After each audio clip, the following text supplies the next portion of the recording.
நீங்கள் டிஎன்பிஎஸ்சியில் ஒரு கேள்வி கேட்டிருக்காங்க.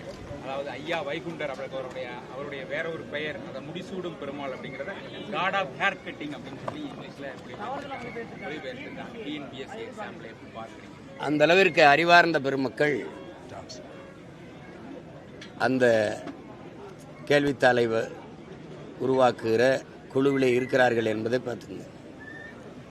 முடிசூடும் பெருமான் எங்கே இருக்குது, முடிவெற்ற பெருமான் எங்கே இருக்குதுன்னு பாரு. இந்த இவங்கெல்லாம் நாட்டை கொடுத்த நம்ம நாண்டுக்கிண்டு சாகிறதா இல்லை அவங்கள தூக்கில் போடுறதான்னு தான் தெரிய மாட்டேங்குது. என்ன இளவோ இது ஒவ்வொன்றா கேட்கக்கூடாது, மொத்தமாக கொளுத்தணும். அதுக்கு கொஞ்சம் பொறுத்துருங்க. இவர் அது சரி பண்ணுவோம். இதை விட அதாவது இதில் இன்னும் பல கேள்விகள்லாம் இருக்கு. ரொம்ப விஷயத்து ஆமாம், திருக்குறள். ஆமாம், அப்புறம் என்ன சொல்கிறது, அது கேள்விகளை மறந்துட்டேன், நான் எடுத்து வச்சிருக்கேன். ரொம்ப அருமையான கேள்வியெல்லாம் இருக்குது. அதாவது நமக்கு நாமே பயணம், விடியட்டும் பயணம் எப்போ தொடங்குச்சு.